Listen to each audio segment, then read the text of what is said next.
You like that one? Yeah, that's chomping. Just so that was a good one. Here. Yeah. Yeah, you must be watching the baby shark videos with Griffin. You know right? Isn't that the baby shark video? I mean, listen. I don't let him watch TV because there's a chance he might catch one of you guys streaming or C9 or something. I don't want to scar him so early on. Oh, so right. Eventually, though, I'm sure I'll have all the actions. Maybe I like Baby Shark myself. Can't show him casters to masters. Don't show him that. Be doing. I mean, to be fair, I'm pretty sure I swore in the last episode if it was that bad, so I definitely not showing that. Matt, this is one though. This one's fun for the whole family.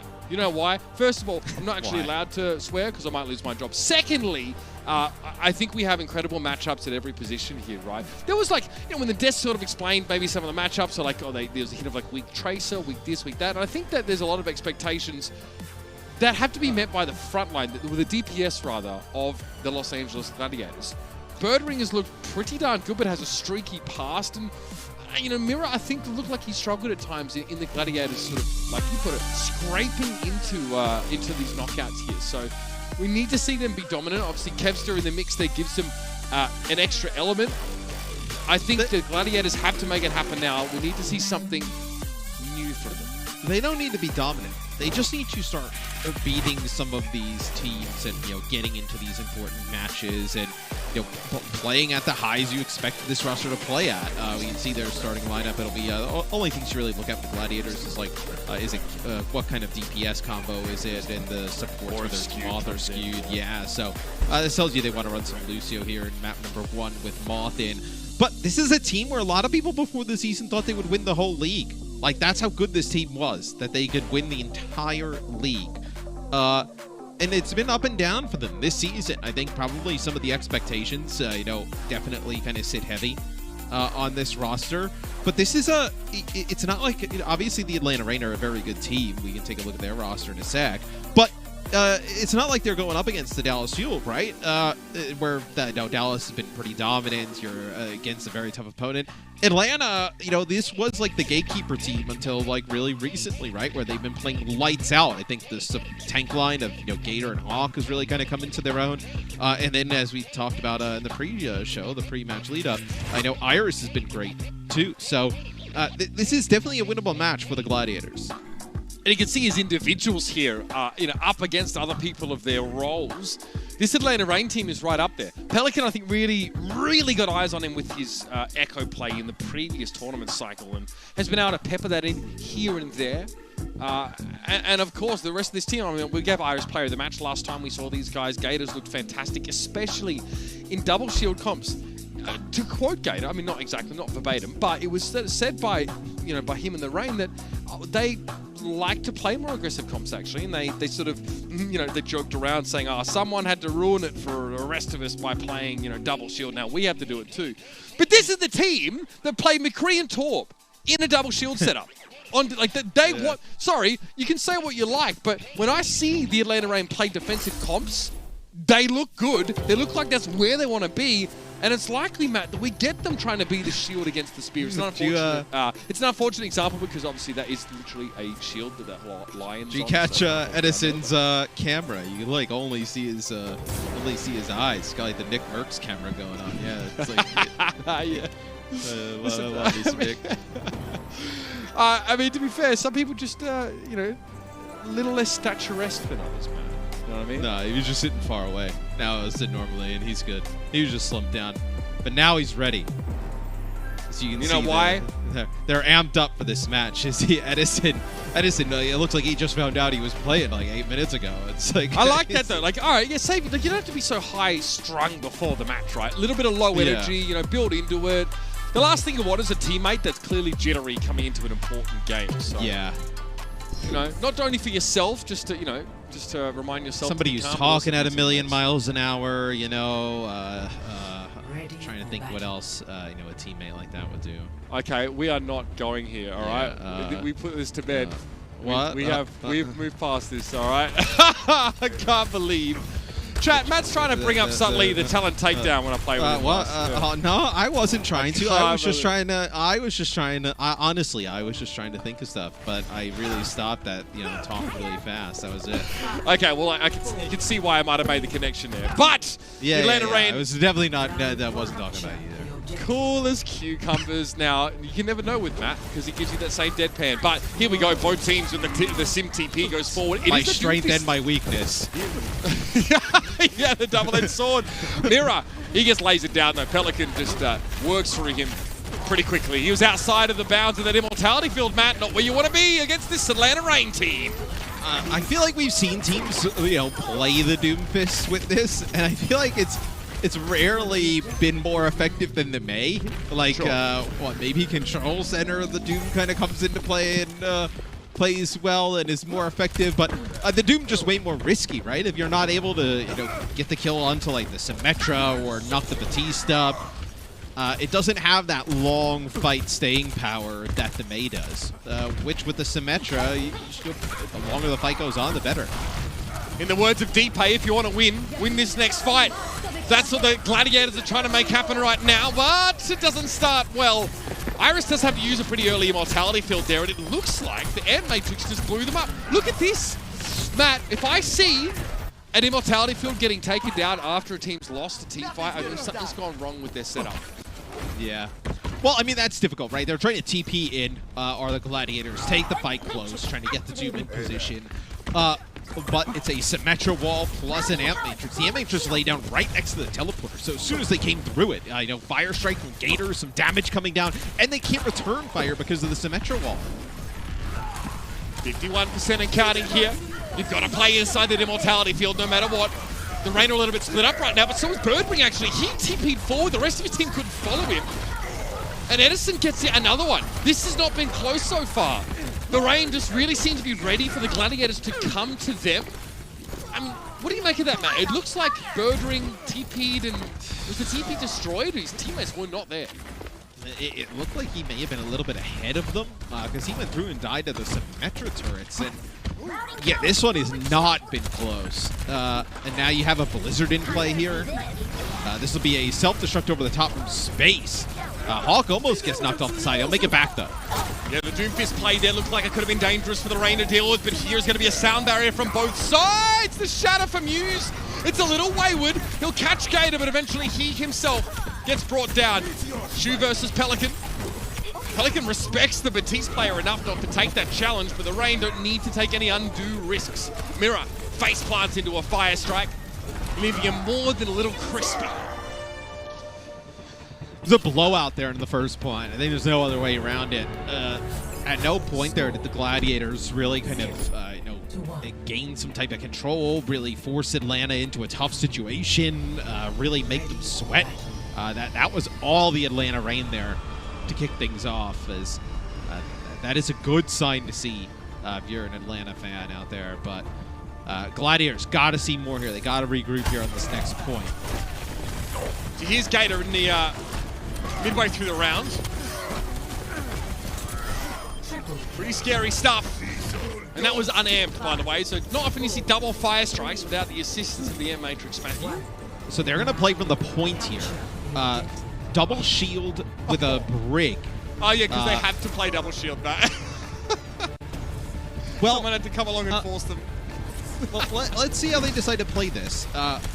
Because they're going to have to try and get like some type of poke here coming down. They have a TP set up. I originally thought maybe they were going to try and TP back to the spawn and make a change, but they're going to keep pushing forward with this comp. Okay, Edison was ready for that, saw the TP coming, but that might not be enough. Yep.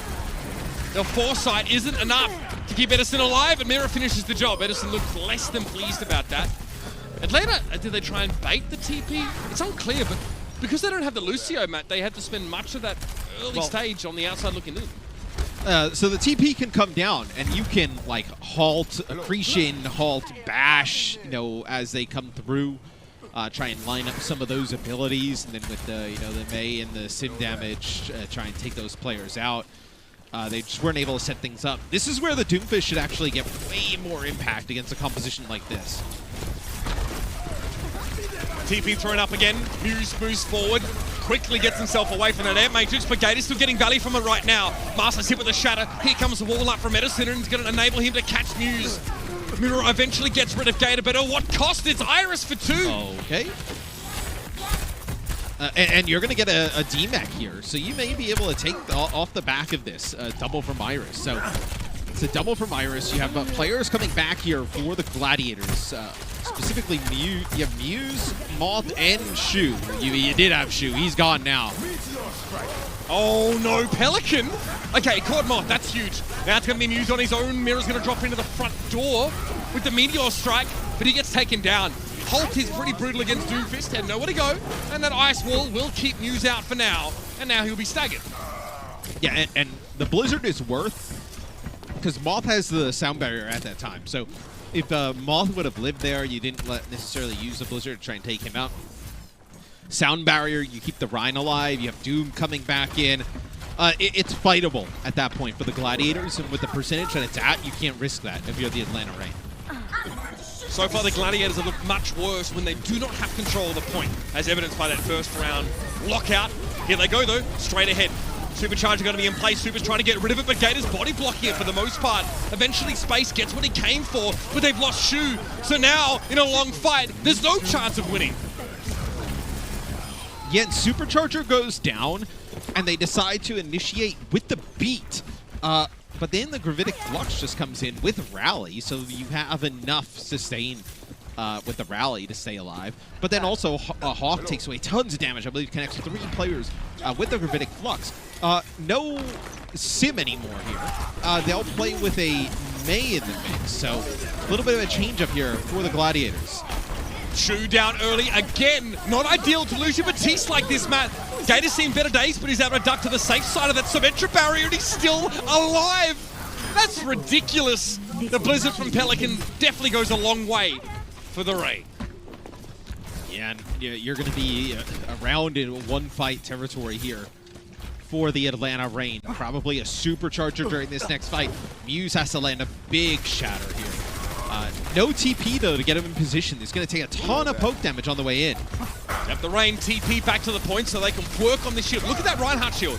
783 out of 1600. Shatter. Nope. Interrupted. Unbelievable. The accretion. It was a shield bash and a big stun from Masa. And then Hawk finishes the job. Too much crowd control for Muse to handle. And now Hawk just gets the waggle hands out and waits for the next order. It comes soon as Mirror makes himself known. Muse is going to try and roll up onto the point. He'll get there, he'll touch. But outside of that, pretty unconvincing stuff from the Gladiators, Matt. When they lose control of the point, it's for good. Yeah, so once they lost control in the second round, not really close to getting it back. It was all Atlanta Reign at that point, as the first round was really dominating for Atlanta, as I know they just saw the Dallas Fuel make it back to Hawaii. They want to get back there as well, because this is a team that's learned a lot from that experience, and they look to improve on that placing from last time. We said going in, it's going to take a lot, something special for the Gladiators to get to Hawaii. That is now more true than ever. Stick around for map number 2 as the Atlanta Reign take an early lead.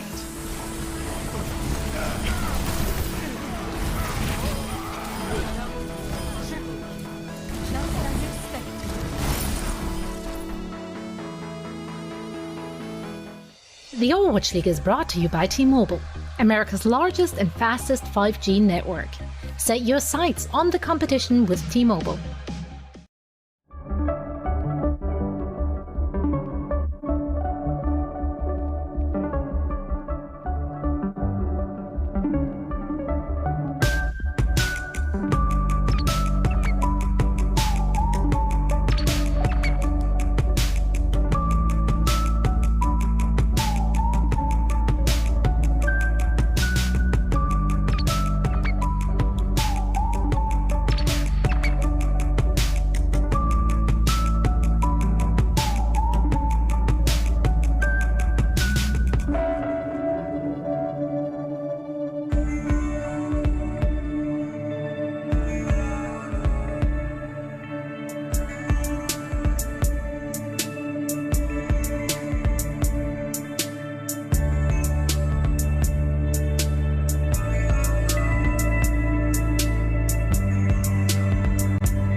The Overwatch League is brought to you by Coca-Cola, the official refreshment of the Overwatch League, and by IBM, the official cloud and AI partner of the Overwatch League.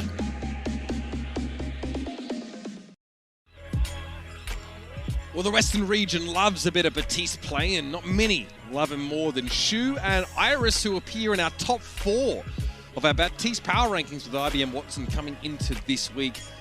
Maybe not a huge shock to us, but who've watched these two players and been very impressed with them at flex support over these weeks. But you know, it kind of indicates you know where the strengths of these two teams definitely lie. The Baptiste play was important, but Shu not connecting on a couple of occasions, or not being able to set up you know, Muse with Immortality when you know the walls get in the way and the teleporters mess things up on Lijiang Tower. Shu is still an incredible Baptiste. The Gladiators, I think, sometimes just as a team don't look in sync. But you know, when he's a free agent coming over from the Guangzhou Charge, I mean, he's one a lot of teams are interested in. As Kevster comes in here for Bird Ring for the second map in the set. This is the Gladiators' choice, and we will go to the Temple of Anubis. Skewed comes in as well for Moth, so it tells you we're going to see some Brigitte-based compositions here. Play a little bit slower, I think, if you're the Glads. Yeah, it looks like they maybe don't want to play as aggressive. I will say that offensively, the Gladiators look pretty lackluster on Lijiang Tower. Now, it's control, right? So, you know, you have to make a few concessions there. But they start without control of the point in round 1. They fail to retake it. They start well in round 2. They have a Lucio that speeds them onto the point first. So they get control of the point by default and hold it for a decent part of the round. Then once it's wrested out of their grip, they're unable to re-establish themselves. And a couple of really brutal fight losses. Atlanta look really, really good when, you know, they can sort of set the pace. They dictate the, you know, the pace of the game and how the team fights flow. They look very comfortable, is what I'm trying to get at.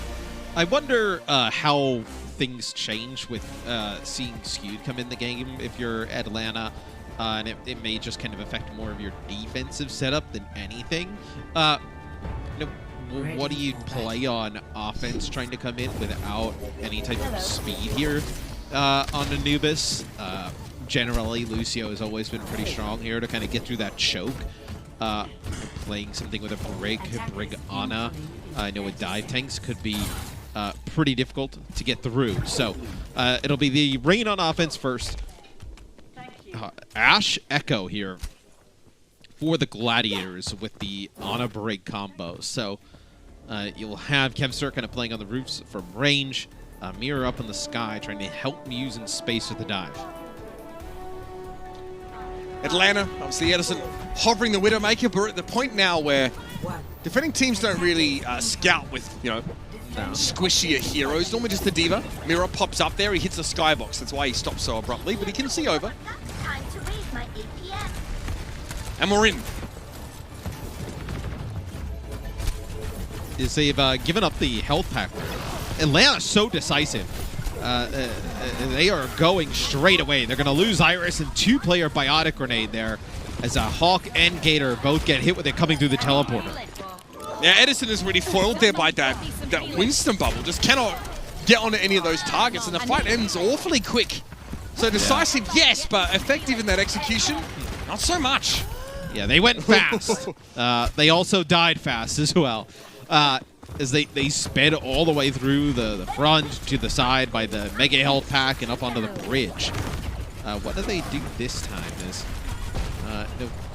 they want to try and force the Gladiators to take a fight in like one of these close rooms or, you know, by this area here. But there's no reason for the Gladiators to do so, right? So your best chance is to try and get a pick, force a fight on the point. See, Edison just trying to get on Muse. Yep. I mean, he had the Symmetra looking at him there. I think Muse gets a Nano Boost now as well. And he's going to find a Symmetra. Loses half of his health, but, I mean, that's easy. He only needs 1 HP. Nicely done by Muse. Really getting set up here on the Winston, but Atlanta are struggling to get value out of the sim. Yeah, as Hawk, he'll end up getting taken out right as he goes to remech, but... Well, this is a composition for Atlanta that is great up close and personal in longer range engagements. You know, who do you try and take out here? You know, Temple of Anubis on defense. You have some great high ground, you know, for the Ashe and the Echo to stay safe. Symmetra TP up onto them, but you're just going to get dove from the side, and the biotic grenade's going to come through. Okay, here comes the Bob. The Rain had to be ready for this one, and frankly, they're just not. Edison looked like he wanted to go forward here, but he gets picked off. So I have to assume it's over the top that damage comes, or Gator's shield was down. Either way, he was a little too far ahead of the Rain. And what do? I mean, you have you're gonna have Sound Barrier here. You're gonna have Blizzard, the Symmetra wall, some big ultimates for Atlanta. But man, this has not looked good. This has been a composition that the Gladiators have been able to use to up the tempo in their favor. Mira has a duplicate here. Symmetra Barrier does get used, and Mira's forced to use a duplication just for self-preservation reasons. And that's a Sound Barrier now for the Atlanta Rain. It gets them onto the point. They can make use of the wall here. They get one tick. Amp Matrix on the point, self-destruct, duplicated, so it's a free one. And they're only going to get popped by Skew now. Muse once more has the Primal Rage Nano Boost combo, and he's found himself a target here. Needs to stick to Masa, and inside that room, it's pretty easily done. The Atlanta Rain, that was their best look, based on the ultimates they had, and even that's not enough. Just one tick and change. Right, I mean, you have a Shatter, but who really cares, right? With how the Shatter's going to play out is now they make some changes. You lose Hawk there at the end. That's a rough stagger. But now they finally make some swaps. So McCree with the Torb. I like this against what the Gladiators are running. You have a lot of long-range damage with the Torb turret, you know, kind of poking from the side, the Batiste and the McCree. And if they dive in, you know, the Torb is dangerous up close. Atlanta going for a very anti-Winston composition, but we've seen teams be able to play around this in the past. Mag being one of them from the Justice, they dealt with this. Gator being harassed, backs up, Shatter attempt, catches Muse.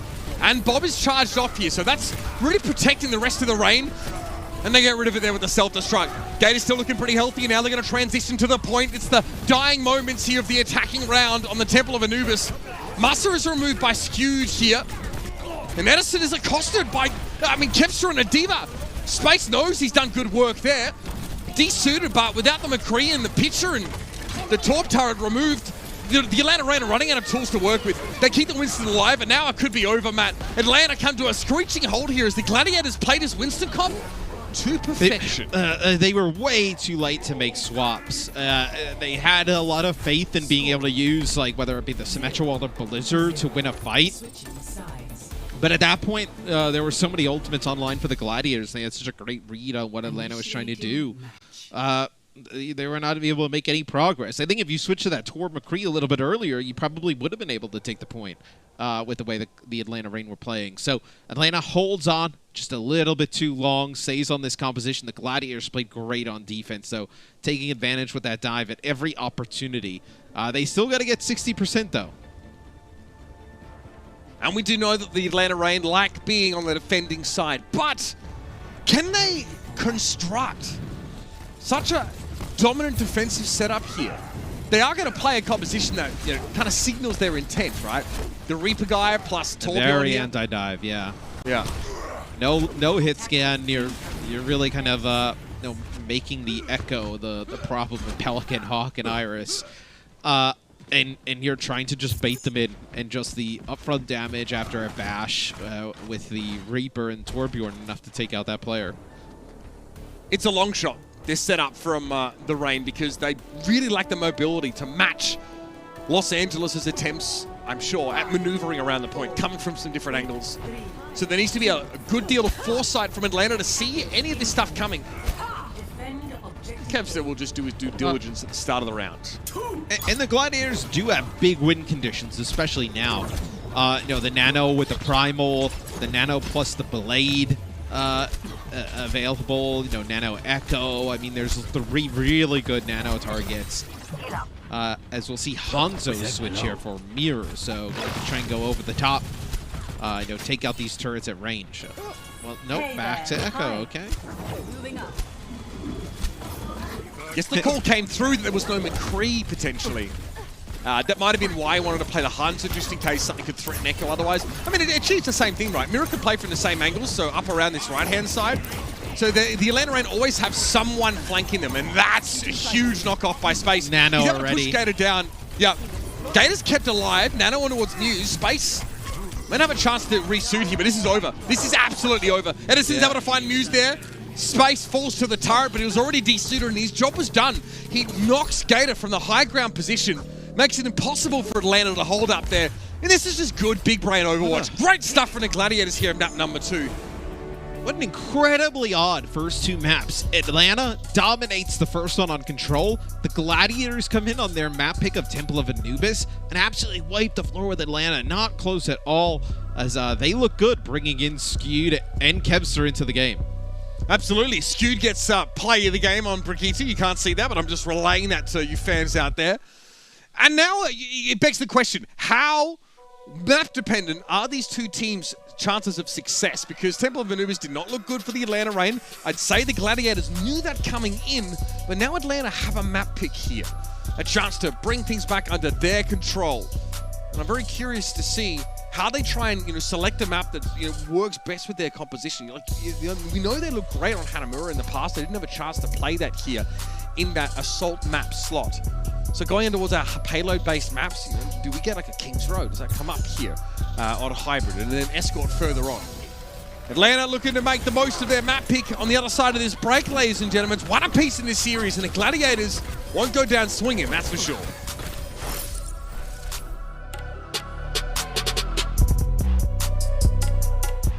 The Overwatch League is brought to you by T-Mobile, America's largest and fastest 5G network. Set your sights on the competition with T-Mobile. And by Xfinity, the preferred internet provider of the Overwatch League.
is ticking, fam. We're less than a week away from the Summer Showdown tournament.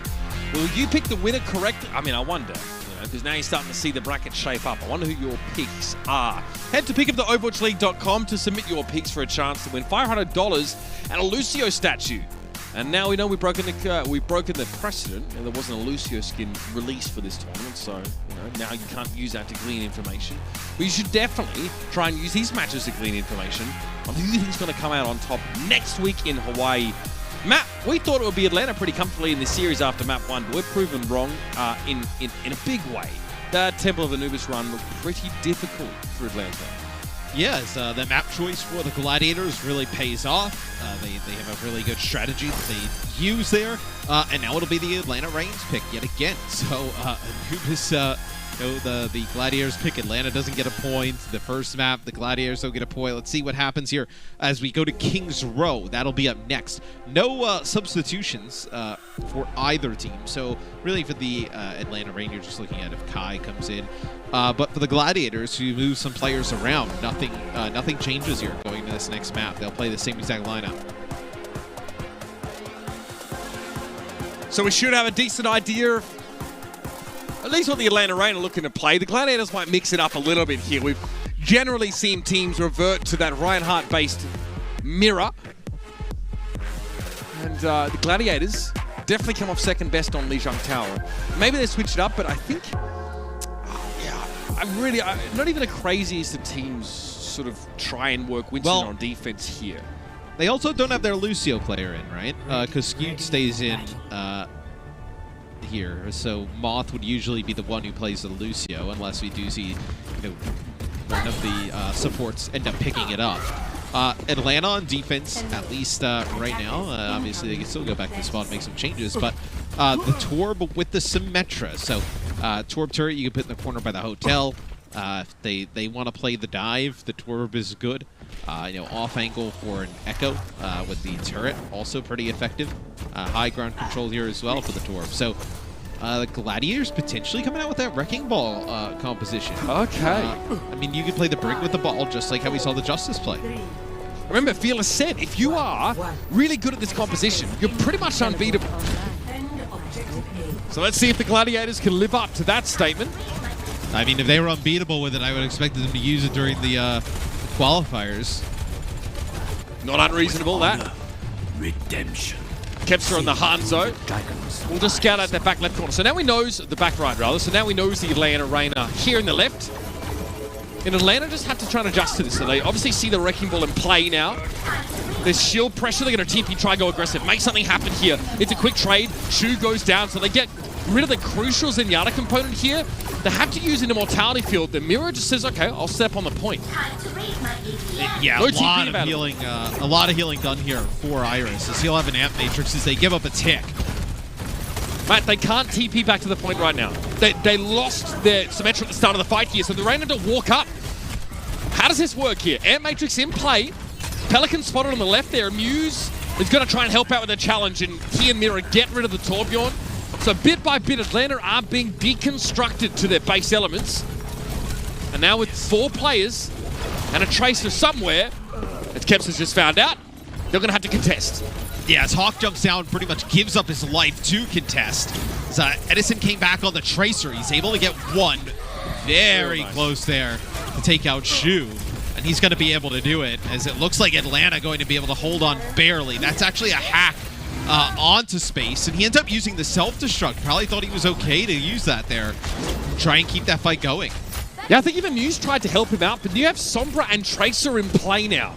So that's been the switch up for both Edison and Pelican. They go away from the sort of Symmetra composition. They're trying to really shut Muse down.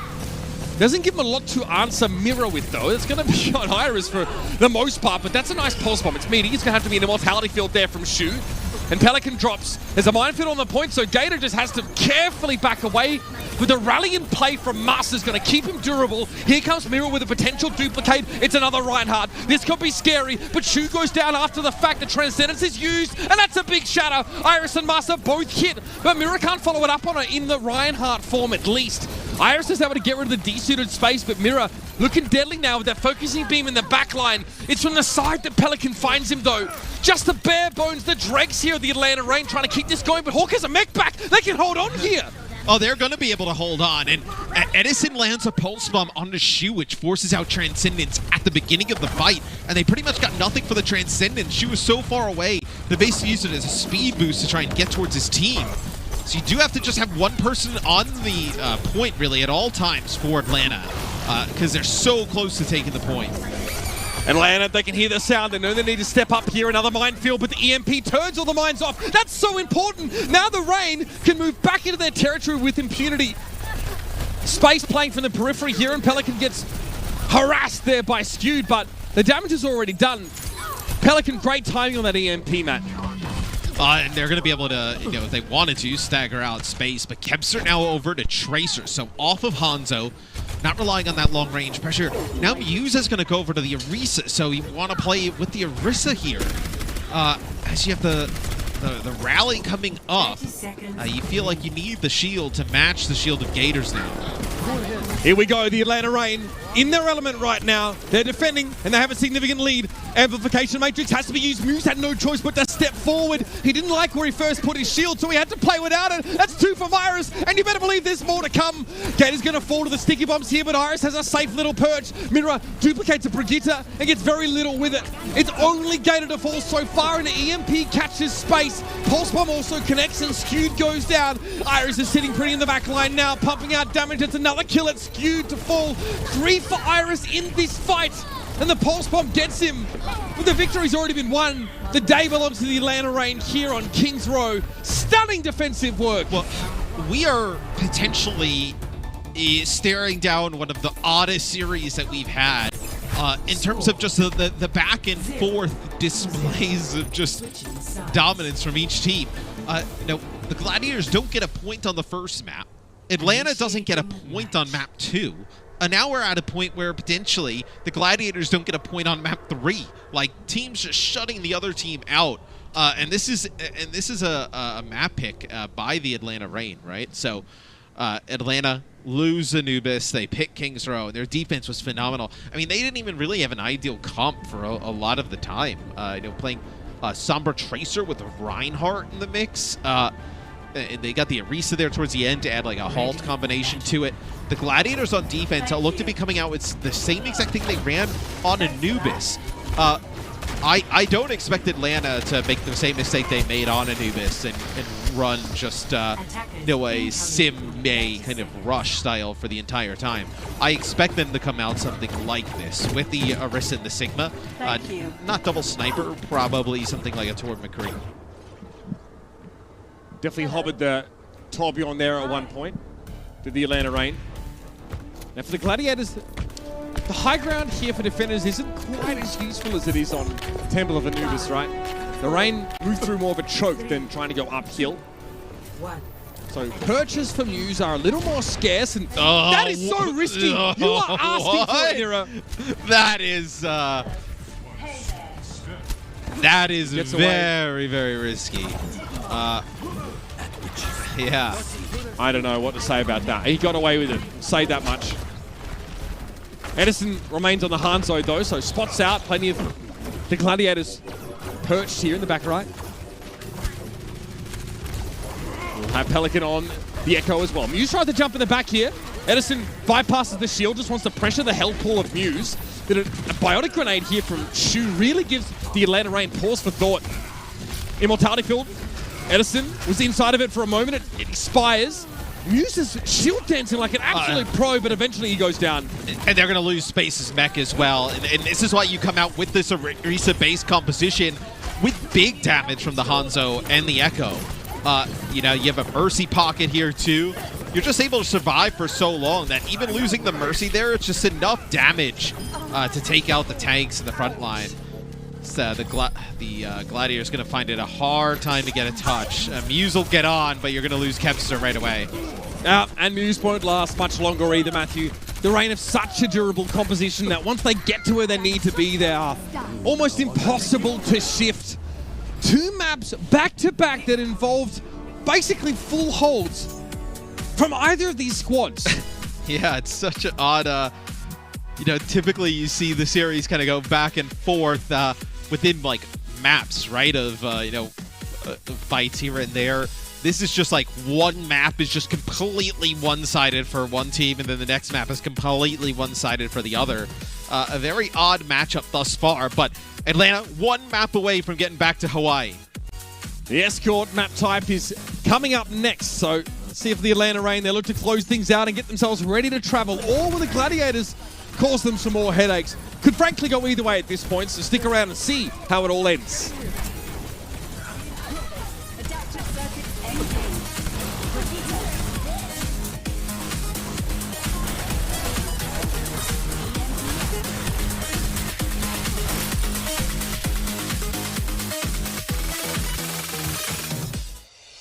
Coca-Cola is the official refreshment of the Overwatch League.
So in the many years of Overwatch that have gone by, I'm starting to realize how many there are, feeling a little bit old. In the past, the compositions were really important. Meta really dictated how the game was played. At the moment, what we're actually seeing, though, is just how important the map is in dictating the most effective composition. And as it turns out, the chances of success for either of these two teams on the maps, man. Temple of Anubis comes up. The Gladiators play the Winston comp, look sick. Full hold, get it done. And then we go to King's Row, where, I mean, the Rain really have it on lock. They play Sombra Tracer against the Wrecking Ball attempt of the Gladiators. Yeah. And they thwart it. And now we see some subs come in for what potentially could be the final map in the series. Birdring will come in for Mirror, and then Kai comes in for Pelican.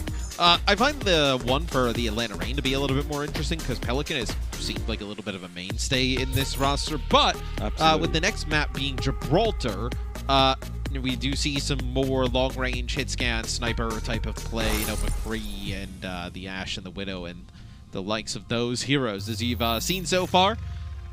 Map's been pretty lopsided as you can really get. So this is a Gladiator pick trying to force a Game 5. So can we get, you know, this sort of Brig Zen composition we saw in the previous match here, especially from someone like the Gladiators, right? Because they've shown they want to play the Wrecking Ball. We saw the Brig and Zen from them, you know, on King's Row. Does it make sense for, you know, to go for it here on a map like Gibraltar that is so vertical, so wide it's open? Not. It's. I mean, where do you use ball on Gibraltar? It feels kind of. To me, this feels way more like either a Winston or Orisa type of pick rather than a ball. If you were gonna play ball, you could have picked Route 66, right? Like how we saw in the previous series with the Dallas Fuel and the Washington Justice. I don't think you would have went Gibraltar for that. We'll see what the Gladiators decide to go with as they are starting on defense, which has been the more heavily advantaged position to start on in these maps so far. So, okay, so we don't get the Zen, we don't get the Wrecking Ball. Matt actually kind of pointed out here. Ana and Brig. I mean, Ana's a fantastic look for shoot, even though he's second in the league on Baptiste. And it's Tracer and Sombra here for the Gladiators. Yes, what does the Atlanta Rain decide to play? I think that'll be something interesting. Who knows? We've seen the Bastion in the past, the Presidente, but not today. Looks like Symmetra. Okay. Well, you never know. Symmetra TP, and then you could see a change. Yeah, TP to that bridge, perhaps. Puts the Rain in a better spot to be fighting from. Sigma Orisa. I love this to shut down Winston. Obviously, Gravitic Flux is pretty important, especially on this map, to stop that Primal Winston. This punishes teams that cannot coordinate the dive like perfectly, right? So this is going to put a lot of pressure on the Gladiators. Can they be spot on with these dives? Really not give up anything easy. And they give up Space's mech at the beginning. Kai there, you see he was just firing into the massive bodies. He didn't really know what he was looking at. It didn't matter. As long as he was able to add more damage to the pile. Hawk's able to get rid of Shu here, Matt. So this seems pretty rough now for the Gladiators to get out of here alive. And Kai keeps hitting these rather thick dynamites.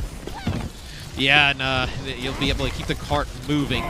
Muse is going to just... I mean, at one point, I think you just have to jump off or get away if you're the Gladiators. Because now what? Are you even going to have your main tank back for this next fight?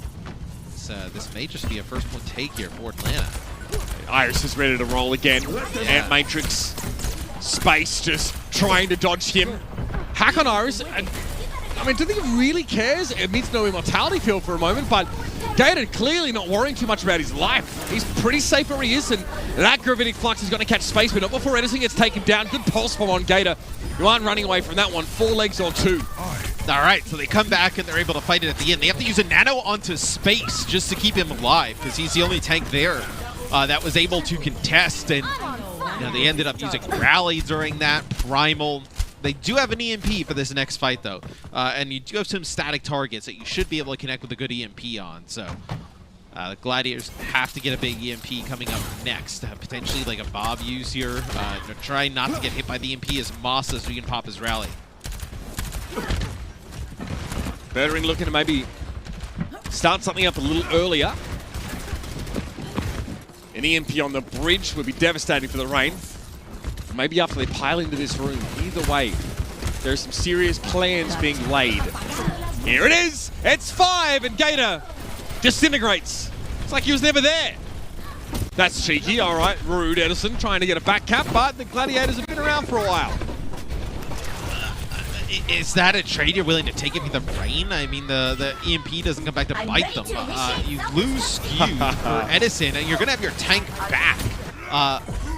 So you lose your Tracer, but you have both supports, and you have your main tank back. That's a big kill, though. That was a hack, actually, that came down onto Masa. So Bergring finishes him off. Nano on Muse here. Careful, you got to hold it back. All right, he's able to get away, and he's able to build up Primal, crucially. Dying at 97% of Primal would have been devastating there for the Gladiators. They're looking good with this defensive setup. Under a minute left now. Gator's looking for space. He managed to get the decent of Diva, but Iris can't escape from the Winston, and Shu gets him a longer range here. Without the Batiste, this seems so tough. It has to be a rally for the Reign, but Masa can't heal everybody at once. And he definitely can't heal Kai under this attempt from Muse. No, it'll be a Gravitic Fluxo on the card as you'll deal with skewed. That's going to be a lot of damage on the Muse as Masa's still there swinging, just trying to proc Inspire to keep his tanks alive. I don't think that's going to be enough, though. 30 seconds left on the clock now for the Atlanta Reign. Are we about to see another full hold in this match? It's possible. The Atlanta Reign look like they've really struggled to come up with answers. They keep getting caught on one foot as they try and approach the point. Yeah, sometimes they're getting big trades here, but they lost Iris at the start of that fight, man. Masa, had to go for the rally. And it wasn't to get any value with it. Kai got caught, so the McCree switch for him now. Here they go, Matt. So Viatis in a touch. Pulse won't connect. Might have to be a recall there. It's a good stick for Kevster, though. Kai goes down, and Iris is going to follow him. Some really elegant execution for the Gladiators on this Winston-based setup. It is such a good look for them. Kevster gets to stretch his legs a little bit on the Tracer here, Matt, and the Atlanta Reign. My God, neither of these teams particularly good at attacking, which suits the Gladiators just fine when they defend first. This has been such a map-dependent series. I mean, back and forth in terms of wins and losses in dominant fashion, but you can really see how the map selection plus how the the maps really dictate the compositions really impact this series, because there's definitely a favorite comp for each team, and they can force it via the maps, and the alternative doesn't look good for the other side in those. So bear this all in mind that on the other side of this map, if the Gladiators are to end it in such flamboyant fashion as they have in map number 2, they'll still have to play control. And it'll be the Atlanta Reign's pick, and you best believe that Atlanta will be trying to play comps that resemble this, at least with, a Reinhardt in play. The Reign definitely doubling down on the defensive doctrine here, Matthew, but with the Tracer as a loose element. Yes, Atlanta's going to have to come up with an incredible hold. Nano boost and EMP, some ultimates that are just so killer. Space tracks down Edison. Oh, nice. Yeah, the bash comes through. So that's something that we talked about a little bit earlier in the show that Sunbrig's trying to do. Oh, yeah, Sunbrig's trying to even stun the Tracer mid animation so she gets no bomb and loses the ult. I mean, that has to be... That's incredibly hard. You basically need to do it predictably, I dare say. So here's the TP. Still Winston in tow for the Gladiators. Genji for Kevstar. So you have so many win conditions here for the Gladiators, kind of based off of your ultimates, right? Nano Blade, Nano the Monkey with a Primal, EMP, like so many ways you can win this. As Kai take out Skewed here early with a headshot. They can't kill Gator. The headshot on Skewed is actually massive. Needs an Edison. Just gets to be even more of a threat in that fight. Doesn't have to worry about a random shield bash. And they spot the Sombra too, forced to translocate. All right, so first fight for Atlanta, so that they will control the high ground. Yeah, can you dislodge the Orisa, right? Because if you're Atlanta, obviously you know the clock is against you here. You have to keep winning fights up here close, because you need one of those like big ultimates and like combos to get out here. not get out at like that first quarter, because then you're pretty much done. You have to get them to use some of these big ultimate combos at this point of the map. And that Bionic Grenade really paves the way. Nice job by Shu there. Kai tries to salvage the situation with a Deadeye. He does find Shu. But, I mean, the Gladiators can shelter for the most part here. It means, though, that the Rain will have a chance to get back in numbers. Edison and Kai causing some more problems. But Iris, that's the crucial pick there. Edison's done some serious work, and the Mega's picked up by Hawk. Now Muse has to run away. Oh, my. You still have Bird Ring here, and he's got his EMP. But he doesn't want to use it. You use it, you burn EMP here. You just have like a Naked Blade potentially for the next fight. So that'll be Rally kicked off here by Masa. That's an EMP for 4, but Masa had the run in play already. Shu goes down, and you can't be telling me it's going to go the way I think it might. Muse in Primal takes a lot of damage on the way through. But they're able to get rid of Gator. Edison won't be a problem later into the fight either. Had to be a rally from Shu towards the end. But the Gladiators win that fight without having to use Blade, but that's all it's going to be. No Nano to pair with it. And this will be the toughest part of the map for them to get. You're going to have a Supercharger here with potentially like a McCree set up at the high ground with a Batiste. So you have a self-destruct as well to clear things off. There's the dive from Muse, goes in, and Kevster waits in reserve just to see what happens. Edison gets taken down. Self-destruct on the card from both teams actually, but Kai! He gets 2! What? And Hawk with the self-destruct! And the Gladiators, they're washed in this fight. We're down to 1 minute and 12. This is doable here for the Rain. You'll have an Amp Matrix here for Atlanta. Pulse Bump from Edison. If he lands a big one, that buys them some time to build up some of these other ultimates that they had to use in this last one. But just like Kevster, this has to be a big Nano Blade, right? That's kind of how you think they close this one out. Absolutely. Even with that immortality field available, you have to respect what they can do with the Blade, but losing Scoot here is bad. Oh, it's so bad. Oh, and he gets out. And Kevster won't get away by the looks of things. He's at 1 HP. Birdring has to translocate out. Oh, okay, they might commit to this. Hawk loses his mech and is desuited now, and it's time to go. The Dragon Blade here with the Nano Boost combo. Gator finds Shu after the fact, so Kevster really needs to make this work, and I think 2 kills is going to be enough. Gator eventually falls to Muse, and the Gladiators squeak over the line, and they'll take this to a map number 5. Couldn't be any better way for this series to end. Not a convincing win, though, for the Gladiators here. You know, they have a great defense, but that offense got a bit scary there at times, towards the end specifically. Getting the kill on Hawk was massive. Once they get the kill on Hawk, they decide to invest. Honestly, even if they didn't get that kill, they probably were in a position where they had to regardless where we were in the game. But Kevster with the Nano and the Blade finishes it off to force a Game 5. Now it looks like the Rain thought they could go just a little further. Then the 1 kill with the Pulse Bomb. Credit to the Gladiators for being ready to fight. They kind of knew, wait a minute, we may have lost our Brig play, but we still have the Nano Blade, and now they've given us the kill on their Diva. Hawk walked straight into them. Maybe just didn't have the information there'd be so many there. The best part is, Matt, Kevster was about 5 HP. That's why Hawk goes for that kill. And on any other day, he gets it. And the Gladiators down to 4 don't have a Nano outlet anymore, and they have to go back to spawn. Not an option for them, though, now, as map number 5 looms large. It will be Control. It'll likely be dominated by Ryan Hart play. So hold on to your hats. It's about to get crazy in here.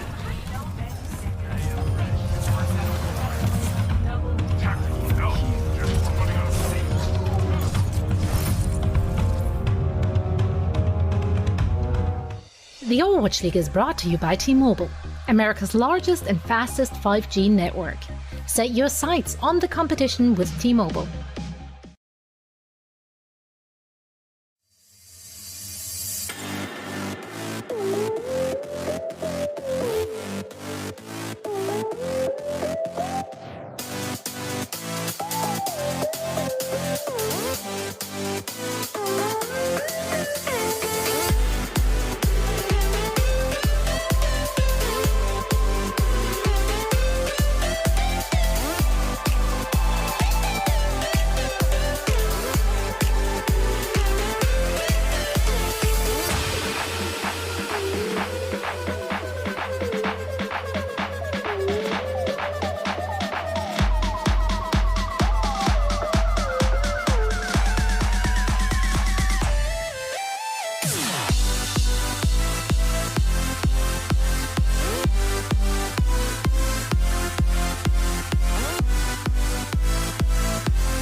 Well, the desk sort of talked about this matchup as one that was a spear versus a shield. The shield in this case being the Atlanta Reign. It looks more like two people holding shields, bludgeoning each other with them repeatedly. Maybe not doing a ton of damage, definitely annoying each other. Both of these teams are great on defense. They've looked very, very good on a lot of these maps. But when it comes to offense, it's been tough for both of them to break through. That's why we have here a map number 5 coming up in a series that hasn't been very long. You know what I mean? There's been a lot of full holds on the first defensive path. We do have subs. Moth comes in for Skewed. They stay with the same DPS lineup of Kevster and Birdring. Pelican comes in for Kai. And this is the Atlanta Reign pick for the Game 5, which is Nepal. So I think we end up going back to Reinhardt-based stuff here. Reinhardt with the Sim and the TPs. You see the scoreline of the series. It's a very odd one. These games have been so fast. It doesn't even feel like a Game 5 because the games have gone by so fast and they've been so one-sided. It's a very odd feeling, and I'm sure the players, it feels very odd too. You blow somebody out, you get blown out. You blow somebody out, you get blown out. Like back and forth, where now you got to kind of gather yourself here for this final game. This would be a huge win for the Gladiator season. Can't stress that enough. Atlanta's already been to Hawaii. Obviously making it back and improving on their placement would be great. The Gladiators is a team that people expected to contend to win the entire Overwatch League. They've not looked like that so far. Also, it'd be quite interesting to see a Moth make it to Hawaii before the Shock. You had to get it in there, didn't you, mate? You had to. Made it. Oh, man. At this point in the series, these two teams are white knuckle grip on the reins and just trying to see who can get home, or rather leave home in this case. Sunny Shores beckon to the victor in this map. Like you said, Matthew, Nepal's Okada map definitely more conducive to compositions that are based around Reinhardt. Muse has had a great series, but most of his best moments have been on the Winston. So this will be tough. He has to make that adjustment now and meet Gator in the middle. And that meeting will happen quickly as well with the extra speed from the TPs. And a change from their map 1 as well. For the Gladiators, they had Mirror in for map number 1 to play Doomfist, which was not effective whatsoever. They were deciding to just move away from that. Keep Birdring in to play the Symmetric. Kevster on the May here, of course. And Birdring, look, he's been pretty safe in the front line. A lot of defense matrix being used. The Reinhardt not shielding up so much. He doesn't want to give too much charge to the other Symmetra. That's an Immortality field early, and a great freeze on Gator. Nicely done by Kevster. Yeah, they were a little slow, the Atlanta Reign, going through the teleporter to try and help Gator. They make it through, and then they end up just dropping the Immortality field, but everybody's so low, just too late. So the Gladiators get control of the point first. Really good start for the Gladiators. The May wall was good from Kevster, and then Birdring able to mow everybody down. Yeah, look, I want to point out something. Muse actually had his shield down for a lot of the time and let the defense matrix do a lot of the talking there. He didn't want to give too much free damage to Edison on the Symmetra. Keep that shield down and at least until the fight starts. Here again, we have air matrices on both teams, so walls had to come up. The Ryans are trying to circumvent them, but Master gets picked off. Must have been a fire strike. Finish off with a hammer swing. Yeah, the wall for Pelican was not that good. It didn't block the Amp Matrix, so you're still able to put down a decent amount of damage through it. For the Gladiators, there was a bit of a hole, and that allows Muse to get that first kill. It'll be a self-destruct here used from Hawk. So he's getting back in his mech, probably trying to get back towards the rest of his team. They're still up on the high ground, lingering. Great start for the Gladiators here. The Range is struggling because they have to push onto the point. Again, it's defender's advantage amplified in this series between two defensively oriented squads. Again, Muse just swinging. Not too much shield action here. Trying to prolong it as often as he can. TP to the high ground here and drop down. Nice little set play. Will it work out? Oh, man, the ice block. Pelican really is ice cold, man. Muse not able to connect there with that shatter. He'll able to dodge that one. Even he looks surprised. It's really nice movement, though, from Muse using the teleporters. When you saw he was on the low ground with Pelican in that 1v1, he was probably going to get frozen up. He uses the teleporter to get out of the way, get to the high ground, and then start to make an impact in the fight. So 85% and counting. Final fight territory. Blizzard on deck here. for the Gladiators. Kevster wants to freeze. Okay, he did have to freeze by the looks of things on space. Either way, he lets the Blizzard go, and the placement is absolutely perfect. Masa, well, can only really just stall the point here. Can't quite get the cap either, so won't be able to buy as much time as he would have otherwise liked. The Gladiators were there, and they're serious now, Matt. They're back on the Reinhardt, and they look a lot better with Kevster and Birdring on DPS instead. Well, yeah, I mean, we talked at length about how the Doomfist made no impact really in map 1. We saw it was the Dallas Fuel. They tried to run the Doomfist as well with Sparkle, and they ended up losing control too. So, see, once they kind of commit to the Symmetra plus the May combo, just able to just help out the Reinhardt so much more. If this series kind of is trending in the way it's constantly been trending, this would tell you the Gladiators should be able to take this next round. We'll see what they're going to decide to run, hovering over some interesting choices. Exceptional performance. All right, so they're going to come out, the Gladiators, with a completely different look. Pharah Mercy with the Ball and the Sombra. So the Pharah can get tons of poke damage here. They have to try and protect Shu. That'll be the target that they try and run down along with Space. Hack on Iris there, so no Immortality field for the next few moments. There's a good chance for Kevster to get a pick off, but the defense matrix for Hawk was in play. Shu tries a TP to an off angle. Yeah, it doesn't work out. Yeah, I mean, he gets they drop a TP right in front of Shu and they take him out. So they have to burn the res there on the Shu. They're going to lose Birdring here at the hands of Pelican. So you have Kevster putting down some damage. I don't know if it's enough to constantly win. This composition is just going to have Hawk look up in the side, eat some of the rockets with the defense matrix, and just barrel Gator and the rest of the team down into Shu. It is not going to be a fun time to be Shu in this one. Yeah, the trick is definitely going to be to strike at the heart of the Gladiators before the Pharah can find an incremental value, right? Kevster's not going to find any one-shots here. He's not Echo.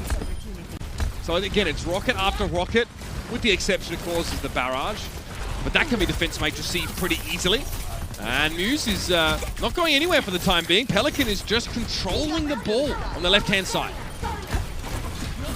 Barrage. A nano barrage. Still Kevster. Oh dear. Iris is going to finish him off with the defense matrix in his face, left in little choice. Hawk sacrifices his mech for the cause, and Kevster's back in the fight now. So the Pharah unharried by the Diva for a short time as he gets back into the mech, but Shu has already gone down. So is Moth. I'm a bit confused by this call, if I'm honest, by the Gladiators.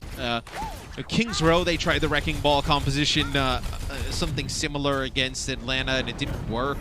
They just actually beat Atlanta in this kind of head-to-head with the May and the Symmetra. They could have ran back the same thing.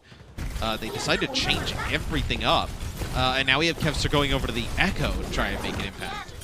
Gotta be a big EMP. It catches 4. Doesn't catch Pelican though, and he actually deploys the Blizzard right now. And they get beat Sound off. barrier. Yep, Masa was out of the way. Pretty huge stuff there. It's gonna be a Symmetra wall in play, excuse me. Space isn't going anywhere. Gator's hacked, but he really doesn't need anything fancy. Losing Iris and Edison, though, simultaneously is a tough one for the Reign. They're at 99% now, so no need to spend anymore if you're them. And they'll just die on the point. Yeah, Gator gets hacked there. If he doesn't get hacked, potentially you think about using the Shatter. You have a lot of players with no shielding around the corner. As Kevster able to dive a little bit more with the team playing the Echo, get a little bit closer to the fight. Finishes off a player or two with the focusing beam at the beginning. Atlanta, what do? They switch to the thing that they switched to on Kings Row. It was this a little bit odder composition of Tracer Sombra with a Reinhardt Diva. Kevster now is able to find those kills a bit quicker, Matt. So the Reign need to sort of, instead of praying for a quick fight, they now need to shut down elements like Shu. Looks like he got the nano boost away before he was hacked. And again, like you mentioned, they do run him over. Kevster looks dangerous here, though. Duplicates a Tracer in midair. Recall has to be used. The Shadow was there for Gator, though, and it lets him net the kill on Birdring. He's building quickly another EMP. Kevster knocked out a duplicate. He's able to fly back to safety. The Gladiators are still in control of the point right now, and Gator is down. There's no mech for Hawk either. Yeah, and you're able to hold on to the minefield. The Valkyrie comes in from Moth at the end, which is pretty huge. Space going to jump off the side. He wants to get a full reset to get a mech back. But the Gladiators in this next fight, you'll have an EMP coming up, and you'll have your mines. If you can win with that, maybe build up towards another nano, you're going to get another duplicate. Maybe this is winnable. Moth is hacked. That's huge. What a big pick-off. Edison cleans up Birdring there. There wasn't going to be a mercy to save him anyway. And this puts the Atlanta Reign now in a position to end this round. The mines on the point are annoying, but there's enough point to go around as the Reign set back up to try and secure this victory here. And they'll get it. It's going to Sanctum, baby, all the way here in map 5. Yeah, and I think if you're the Gladiators, you'll probably look back at, you know, if this next point doesn't go your way and think about maybe why you kind of didn't run just the Sim-May setup there. You started to make some waves with the Echo and the Sombra towards the end, but you know, you were so good with that composition and really kind of you know, dominated the Atlanta Reign in the first point with it. Now they potentially look to go back to it. One round, decide who joins the Dallas Fuel with our NA representatives in Hawaii. The Atlanta Reign would love a second chance at taking on the very best from the East. I'm sure the Gladiators see that glory beckoning and like a piece of it themselves. It's going to be some Entremet from both teams. And Lucio here for Moth. Masa goes to the brig. Yeah, well, because they're going to play the Orisa with the Sigma. So way more stationary here. So you're going to get Muse into the back line as he's just swinging away trying to live. And live he will as the Gladiators take it right to Atlanta, which is so odd. Like, look how good they looked on this comp now. And it may be one of the reasons you kind of don't have Mirror in, because you wanted Kempster to play you know, this with Birdring. And now the Atlanta Reign, they'll match it.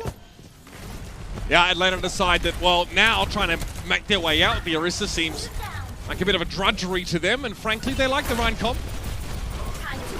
Let's see what they can make happen with it now. They're going to be walking into a potential Earth Shatter from Muse. Keep an eye out for the positioning of the Reinhardts here. Oh, over the edge. Yep, that's going to happen. Masa goes aggressive. Birdring's already fallen early in this fight, but Gator goes down. Masa would have loved another crack. He can't believe that Shatter's huge. Yeah. The Shatter goes up the stairs, so Masa, even though he's on the wall, he's close enough to the area of effect, I guess, to get shattered. That's an odd one for sure. Yeah, we definitely have to get a replay of that as the shatter comes down, and it definitely hits players that are like on the low and the high ground and just kind of all in that area. As, yeah, you saw the surprise. Atlanta probably thought there was no way that they were all going to get shattered. Yeah, definitely a double take there from Masa. So the Atlanta Reign now fall further and further behind. Gator builds half an Earth Shatter in that last fight. But he needs a full one to really make his presence felt. Great pick from Pelican. He sees Birdring coming and takes his head off with an icicle. Now he can just freeze Muse and co. Remember, he cleaves with this endothermic blaster. Even Kevster trying to get into his face. There's going to be no deterrent. Ooh, the Atlanta Reign, it was looking scary, but they're able to slow things down, and now they control a point. Yeah, I mean, that's 2 fights in a row where the Atlanta Reign are able to get that first pick. They don't win the previous one because of a great shatter from Muse, but this time they're able to flip the point in their favor. Can't have that happen for the Gladiators if they want to win this map. They're so close. 74%. It probably seems like it's leagues and leagues away when you've got Atlanta Reign standing in between you and your goal. Muse won't have an Earth Shatter in this fight. Gator, though, yeah, I think you might want to use it. Muse blocks it, though. Very clever stuff there. And it's going to be Marcy going down to the self-destruct over the edge. Gator gets a little bit of help falling down the pit. And the Gladiators get a very quick fight win. They spend a lot, but they want it. They're hungry, Matt. And it's really so difficult to figure out where these self-destructs are going and if you're going to be safe with, you know, both Symmetra walls up. It's just chaos. 90% is going to have Edison switch over to the Doomfist, as you're going to have pretty much nothing here. Just Masa with a sound barrier, but he's got to watch out for the shatter. A desperate situation calls for a gambit from the Atlanta Reign. Edison takes up the Doomfist, and he gets rid of Birdring. Huge pick off to start the fight, but it's through in the shatter. Edison and Gator hit the deck from Muse. Gator, though, still healthy. The sound barrier was perfect from Masa. So much so that his main tank was able to pick himself up and finish the job against Muse. The Reign are back in control, but now their margin of error is slim as it gets. All right, so with the Reaper in play, you ditch the Sim. I like this from Birdring. He's going to make an adjustment, play the Reaper. Because really, you just need one flip. You're not really playing for elongated games. So you can take advantage of Edison, playing the Doomfist to get back into the fight. That's the way you can win it here. Muse gets taken out instantly, though, with a nice May wall splitting him off. Pelican doesn't have to use the Blizzard. This could really hurt the Gladiators in the longer term. They don't get a chance to build up any of those ultimates in that fight. It's so quick, and getting the Reinhardt straight away is absolutely massive. Couldn't have asked for much more there from Edison.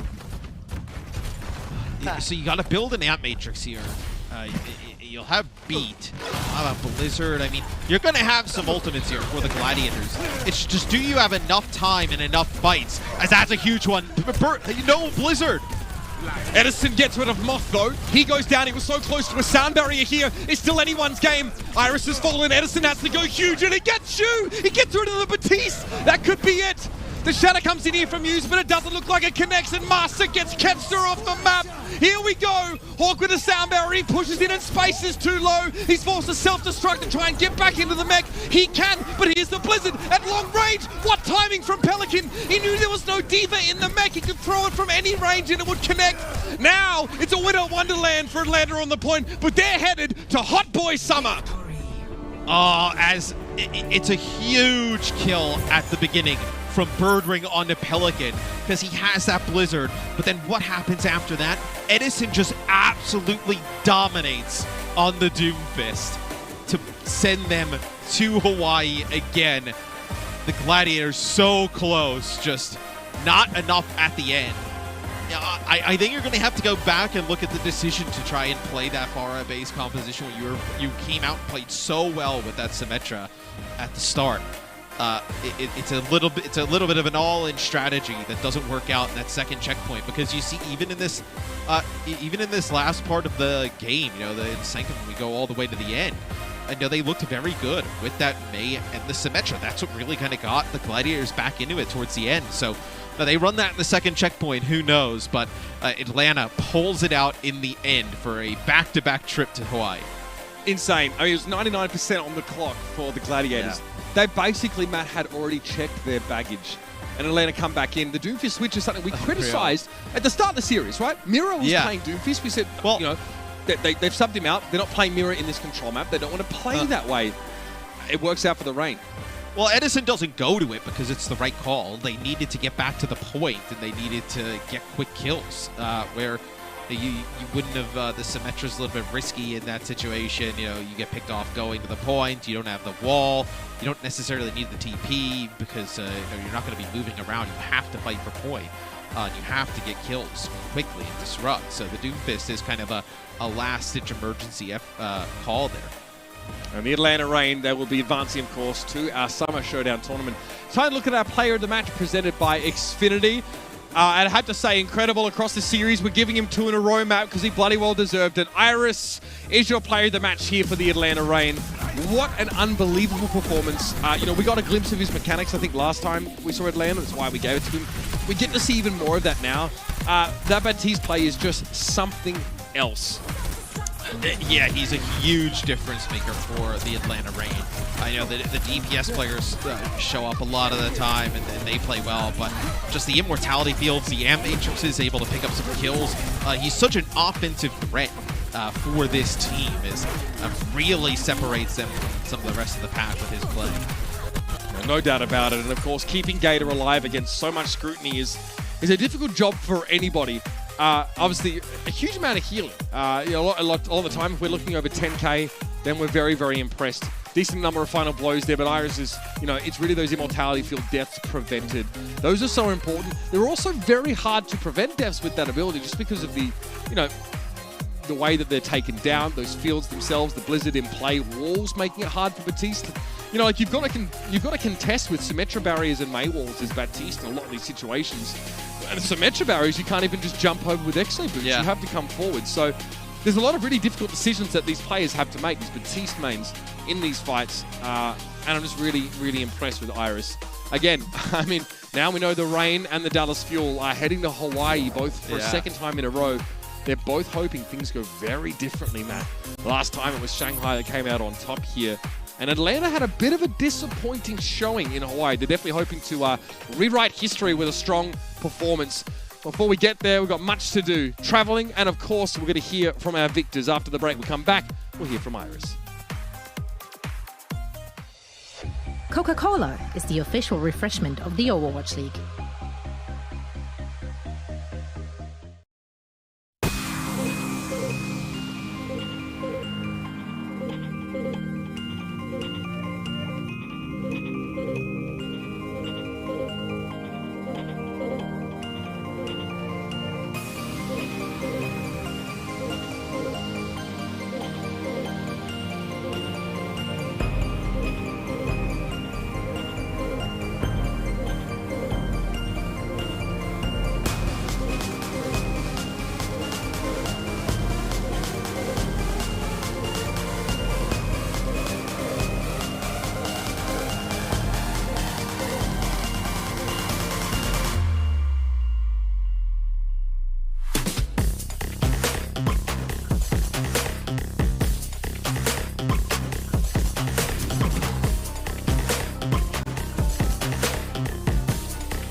Welcome to Watchpoint Post Show presented by IBM. We're joined now by Iris from the Atlanta Reign.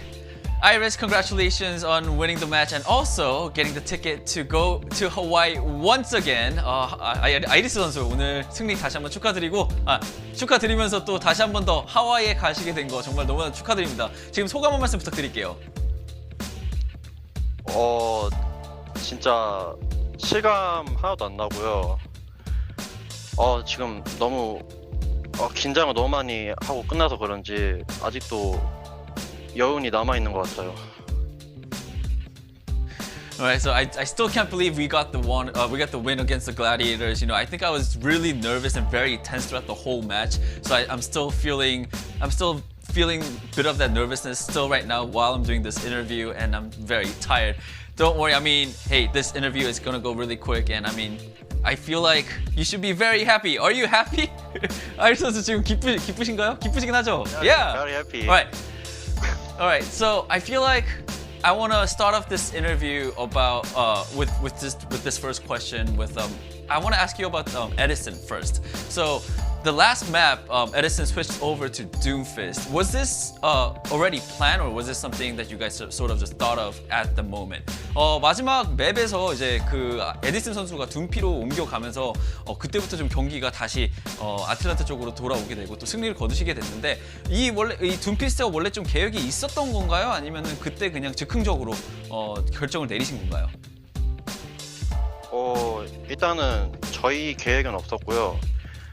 그래서 원래는 리퍼나 둠피스트 둘 중 하나를 들고 가려고는 했었어요. 혹시 심해가 안 통하면. 근데 이제 둠피스트를 드는 건 이제 태훈이 전적인 판단이었어요. Right, it was definitely not planned at all. But before that, we did sort of talk about, you know, we should probably use a Reaper or Doomfist if the Symmetra comp didn't work. And Symmetra comp didn't work, so we had to choose either Reaper or Doomfist. And it was really up to Edison to decide. And Edison decided to go with the Doomfist, and he picked it, and it worked out. All right. So my next question for you is going to be: we saw today throughout the whole day, we saw sort of a lot of full holds and one-sided maps today, even in the series as well. Do you think this has something to do with the team's abilities to choose the maps, or the teams just, you know, so evenly matched that, you know, just everything goes so fast? 저 두 번째 질문은 이제 오늘 하루 종일 오늘 경기 아틀란타 경기도 포함을 해서 좀 완막인 경우가 굉장히 많았고 굉장히 좀 빠르게 경기가 진행이 됐던 것 같은데 아이리스 선수가 보시기에 이 이유가 이제 좀 팀들이 아무래도 진 팀이 이제 다음 맵을 이제 픽을 할 수 있는 이런 선택권이 있고 그것 때문에 이렇게 빨리 된 것 같은지, 아니면 그냥 상대하는 두 팀 다 모두 다 좀 동등한 레벨에서 되게 둘 다 너무 잘하는 팀이라서 그렇게 된 것 같은지, 이유가 뭘까요? 제 생각에는 물론 패자가 정한 맵이니까 자기들이 일단 잘하는 맵이니까 골랐을 거 아니에요. 그렇다 보니까 완막을 했다고도 생각을 하고요. 근데 이제 그 맵도 딱 상대팀이 또 연습했을 거 아니에요. 그래서 동등한 그 실력으로 해가지고 완막도 생기게 된 것 같아요.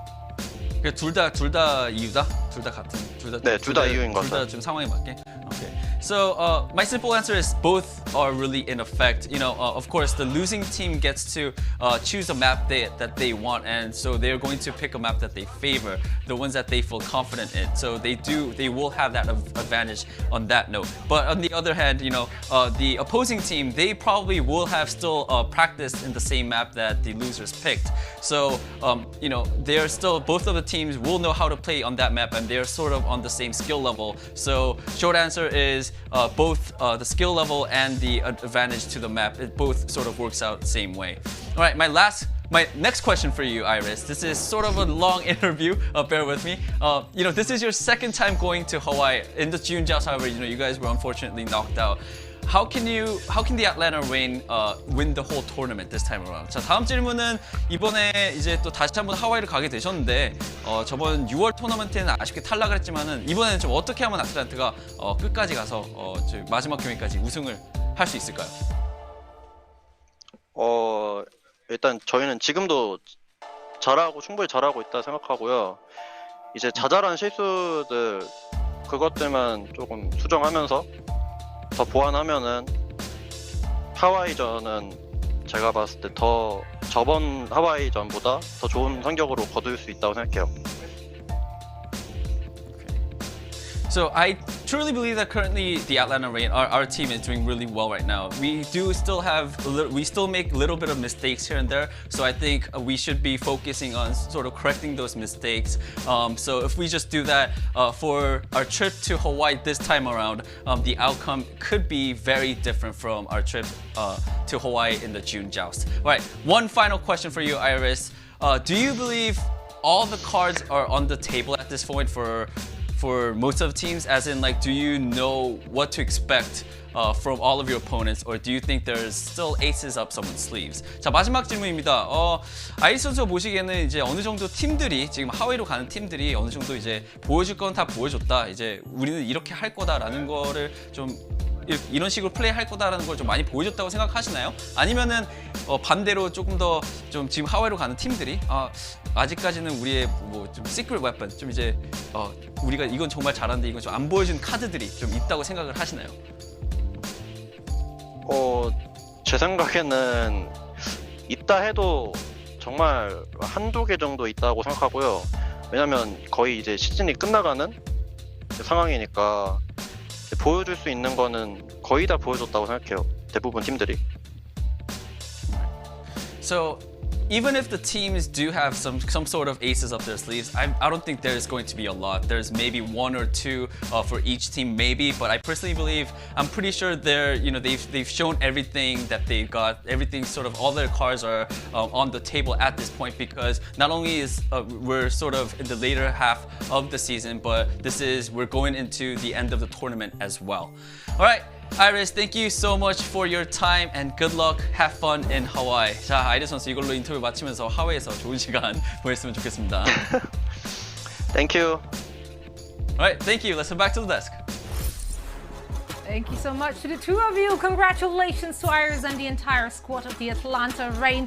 What a treat this has been. We had so many great matches. I feel like, I don't know, I'm just riding an all-time high right now. And also in that series, of course, we managed to score yet another new record for the fastest 5-map series, which is kind of insane, but why not? We take it. We take the W when offered. Now, this is another match, or rather series, which did come down to the wire, as each of those two teams had dominant maps and then some where they really fell flat. It was a back and forth for the ages. So let's break it down. How did Atlanta in the end get that edge? I mean, it came down to Nepal. But before we get there, Zoe, as you mentioned, this was an absolute slobber knocker of a series. Let's go with that one. Started off here on Lijiang Tower, of course, with Atlanta Reign. Really just showing a dominant performance on these slower compositions, playing the Reinhardt and then the Orisa here on Night Market. We went over to Temple of Anubis. We know this probably favors these divier compositions. This is where the Gladiators full held the Atlanta Reign. Playing this Winston, playing this Echo, this is what the Gladiators do best, and this is where they really thrive, and so they walk away with the full hold. Kings Row though, Atlanta Reign, they have the map pick this time around. They go to one of these slower maps. They feel great playing this Orisa composition. Able to turn some of these fights around, hold the LA Gladiators down. Well, the Gladiators, what are they gonna do? Well, let's head over to a dive map once more in Gibraltar. And this really was the story of the entire day. This is the advantage when you have losers pick map. You see these teams, they go to maps that favor the compositions they play the best. But it's also very nice because in that light, we saw very interesting matchups between so many teams where the compositional differences was real. Where it was the Washington Justice and the Bell of Fuel, the Paris Eternal, and the Washington Justice, now the LA Gladiators and the Atlanta Reign. It came down to Nepal though, and the LA Gladiators actually proved a point being able to play that Reinhardt on Village, but Costa, in the end, it came down to a Wrecking Ball Fara swap here on Shrine, and the Atlanta Reign holding firm on Sanctuary. Yeah, the Pharah switch is a controversial one, I'm sure. Like you said, Johnny, I actually like the switch. I think it's something that sort of, we've seen it being utilized by the Paris Eternal. It can sort of catch the opposition off guard and really give you that big advantage, but unfortunately didn't get it through, and then we ended up in that final round and the Edison Doomfist. It looked like all was lost for Atlanta Reign. I was like, it's over. Gladiators are finally going to do it. Horrible engage. Somehow. We were yelling. Sorry to interrupt you, Costa. We were yelling like, what is this engage? No! The marbles. Anyway, sorry for interrupting. No. Johnny's completely right. Like Edison switching to that Doomfist, somehow just miraculously getting pick after pick, and then somehow they get a team fight win without using any ultimates, and it fell apart for the Los Angeles Gladiators. You have to feel for those guys because they really did play a great series, and if we could send both of these teams to Hawaii, I think we would, but unfortunately Atlanta Reign gets the edge, books their ticket to Hawaii, and they get to have a run back against Dallas Fuel and the Shanghai Dragons. Yeah, and I'm still just absolutely baffled at what great series we got to see throughout the entirety of the day. It really makes a difference if we do have the loser pick in the match, as you said, reinforce. As everyone just got to, you know how everyone just kind of has, it's gotten to show us their favorite song. You know, it's like, now it's my turn. Look how great this is. And then rap battle. So, yeah, it kind of felt like that. It's like everyone just got to show off for like a map, and then the other one came in. It was such a back and forth, very much of a roller coaster of emotions. Now, the match previous to this one was another nail biter. It was Washington Justice facing off against the Dallas Fuel, and Dallas Fuel obviously hailed the big favorite coming into it, but Washington Justice, they held their own and then some. Absolute crack performances from the likes of Matt. The backline really showed up. I think Closer and Bebe had a phenomenal game as well on Route 66, where it was just like no going through for the Dallas Fuel. They couldn't dive that backline. It was just scary to go up against that Zen and Drake. It was a great game from both sides. Yeah, and then we have Fury playing the Hungry Hippo the entire series as well, just eating everything that gets thrown in his direction. So just really great play from the Washington Justice, and this is the team that we've been hoping for all season long. They just haven't been able to sort of get that coordination, get that synergy, or find their style, but they did that on multiple different compositions, and that is what was so impressive to me. Assassin came in and said, we can go toe-to-toe with the Dallas Fuel. We have better players in every role. I pressed X to doubt, and I got slammed back by Assassin because they did. They went toe-to-toe with the Dallas Fuel here, and they held their own. They had great maps, they had a great series, but at the end of the day, it's the Dallas Fuel, and the Dallas Fuel always get it done. Somehow, some way, Dallas Fuel finds a way, and they got it again today against Washington Justice. Do we have to worry? Because Dallas Fuel's previous matches had, historically, this season has been more on the one-sided affair. This one was very close. Does that mean that was just the Washington Justice stepping it up to another level, or are there some cracks in the armor of the Dallas Fuel? I don't know. I mean, Danny, you mentioned this as well when we were watching Fury play the off-tank. Like, Washington Justice, they have a ton of great players on their roster heading into the Countdown Cup as well, Danny. So, tons to be excited about. Yeah. Wait, was that a question? I just heard you talk about. I just heard you talk about Thursday, so I figured, I thought Johnny was asking me a question and it wasn't really a question, so I was like, wait. Never changed. What? No, he just gave you credit for something you said. I'm sorry, He Danny. credited you. So we can just say thanks and move I'm sorry. on. That's fine. Oh, thank you. I'm sorry, Danny. I left you in a bad spot. Johnny, I apologize. I'm sorry. I just sort of zoned out. I'm so sorry. I'm so sorry. All right, okay. let's take it. Danny thought they were good. Let's take a breather. That's all you need to know. Exactly. Yes. That was just credit to Danny. Danny said something and it was correct, and we love that. Now, let's take a look at the bracket and how it played out today. In case you missed some of the matches, definitely go back and rewatch them because they were exciting. Paris Eternal and Justice faced off against each other. Washington Justice had the upper hand and got to go up against the Dallas Fuel in an insanely close series. On the lower side, the Gladiators made quick work of the Boston Uprising. Unfortunately, they couldn't get as much done as we previously saw from them, so the Gladiators moved on in a hot battle against the Atlanta Reign. That one was a back and forth for the ages, and that means Atlanta Reign once again qualified. So we have the same two teams once more moving over to the Summer Showdown Tournament. Sure. Playoffs. Words, love words, playoffs, whatever. Talent predictions. Wow. Let's take a look at that. Some were just right all day long, and others were not. Huh. Danny and Johnny, what did we learn? No, I'm not. I'm happy about my Switch, and it's of course for me. To be fair, both of them could have gone either way, right? Neither was a bad Switch. I feel the same way. Yeah. Absolutely. I mean, out of all the matches I've been wrong about, and it's been 30 so far this season, this is probably the one I'm least regret, because even though I was wrong, I kind of felt that I was right about what Washington Justice were capable of and how close they actually were to the outfield. Wait, so, no. Wrong in practicality, but in theory, kind of correct. So, yeah, I have to say something. I have to say something.